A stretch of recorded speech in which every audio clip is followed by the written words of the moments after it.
Good morning, Meghna student. Welcome to ninth standard social class. I am your social science ma'am from Meghna International Higher Secondary School. Already you learned unit 1 about endogenetic process which tells about the inner layer of the earth surface. Now in exogenetic process, that is lithosphere 2, you will learn information about outer layer of the earth surface. Let's move on to the today topic. You have to refer page number from 167 to 177. So first introduction. The earth is a dynamic system. What is a dynamic system? That is, it is a constant change. Undergoes various changes due to internal, that is endogenetic process, and external process, that is exogenetic process. So the continuous interaction of these two processes control the structure of the earth surface. The external processes are the consequence of solar energy and gravitational forces, whereas the internal process are an outcome of the earth's internal heat. So this exogenetic process is further divided into two, that is weathering and mass movement. So this weathering and mass movement is further classified into physical and chemical and biological. And then gradation. This gradation should be categorized into another two types, that is degradation and aggradation. Move on to the next topic, that is weathering. Weathering is the breaking, disintegration and decomposition of materials of the earth crust by their exposure to atmosphere. So there are three types of weathering. One is physical weathering and chemical weathering and biological weathering. First one, physical weathering. It is the breakdown of rocks without changing their chemical composition through the action of physical forces. The constant freezing and thawing of rocks. What is meant by thawing of rocks? As the ice melts, the water penetrates through the crack, then the water freezes in the crack. This happens during the night and day, leads to the expansion and contraction of rocks. And then cracks are formed and disintegration occurs eventually. Exfoliation, block disintegration, granular disintegration are the different types of weathering. Next, exfoliation. What is meant by exfoliation? You know the onion, it comprised of many layers. Like that, the alternate heating and cooling on rounded rock surfaces leads to the peeling of rocks layer by layer like an onion. So this is called exfoliation. Sheeting and shuttering are the other forms of exfoliation. Next, granular disintegration. It takes place in crystalline rocks where the grains of the rocks become loose and fall out. This is due to the action of temperature and frost. Next, block disintegration. So repeated expansion and contraction of rocks during day and night, it causes a stress on the joints of the rocks which results in block disintegration. Next, chemical weathering. Disintegration and decomposition of rocks due to chemical reactions is called chemical weathering. So it takes place through the process of oxidation, carbonation, solution and hydration. So what are the agents of present in chemical weathering? They are oxygen, carbon dioxide, hydrogen and water.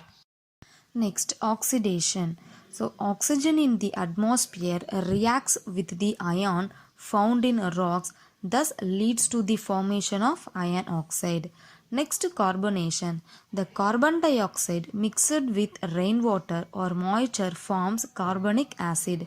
It is important in the formation of caves in limestone region. Next, solution. The process of dissolution of a rock substance in water results in the loosening of the rock particles. This in turn breaks down the rock. Next, hydration. Absorption of water into the mineral structure. Certain chemicals in the rock enlarge in size in humid conditions. These minerals found in the rock swell and this result in the development of cracks and rock wears down. This type of weathering is called hydration. Next important topic is biological weathering. Biological weathering occurs due to the penetration and expansion of plant roots, earthworms, burrowing animals that denotes the an animal that makes holes or tunnels, and some other human activities. Next topic, gradation. So gradation is the process of leveling of the land by means of natural agents like rivers, groundwater, winds, glaciers and sea waves. So this takes place in two waves. One is degradation and aggradation. What is aggradation? It is building up of landforms due to natural agents. And then what is degradation? It is eroding of land surface. So gradation is equal to erosion plus transportation plus deposition. Next, courses of river. Rivers generally originate from mountains and end in the sea or lake. The whole path that a river flows through is called its course. The course of a river is divided into upper course and middle course and lower course. Next, the upper course. Erosion is the most dominant action of a river in the upper course. The land features carved by a river in its upper course are V-shaped valleys, gorges, canyons, rapids, potholes, spurs and waterfalls. Next, the middle course. The river enters the plain in its middle course. The volume of water increases with the confluence of many tributaries and thus increases the load of the river. Thus, the predominant action of a river is transportation. So, the river in the middle course develops some typical landforms like alluvial fans, floodplains, meanders, oxbow lakes, etc. Next, the lower course. The river moving downstream across a broad level plain is loaded with debris brought down from its upper and middle courses. Large deposits of sediments are found at the level bed, and the river splits into a number of channels called distributaries. The main work of the river here is deposition, and it develops typical landforms like delta and estuary. Next, tributary. What is tributary? Small streams that join the main river. Example, river Bhavani. And then distributary. River channels that get separated from the main river. Example, river Kollidam. Let's see one by one for erosional landforms of a river. First one, gorges and canyons. When the river flows through a mountainous region made up of hard rocks, it forms a valley with almost vertical sides called gorge. Example, in India, deep gorges have been formed by Brahmaputra and Indus in the Himalayas. Next, canyon. A deep gorge with steep sides that runs for hundreds of kilometers is referred to as canyon. Example, Grand Canyon in USA. Next, waterfall.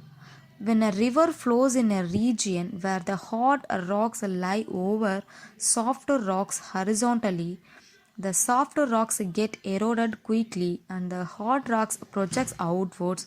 Thus, the river falls vertically from a steep slope to form a waterfall. The highest waterfalls in the world is Angel Falls in Venezuela. Next, V-shaped valley. A V-shaped valley is formed by the vertical erosion of the river where the valley is deepened and widened. Next, pothole. Due to the river action, cylindrical holes are drilled vertically in the river bed with varying depth and diameter. These are called potholes. Next, meander. A river forms you can see in sweeping loops and bends. It is referred to as meanders.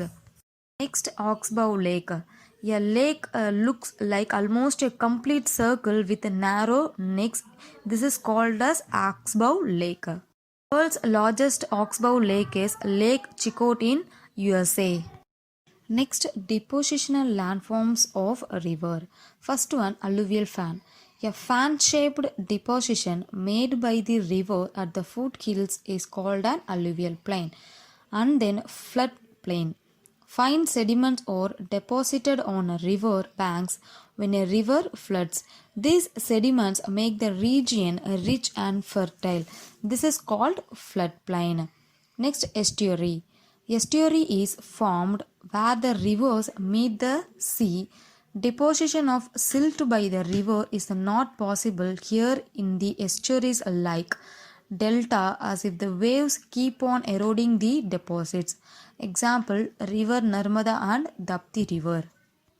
And then delta, a triangular shaped low lying area formed by the river at its mouth is called delta.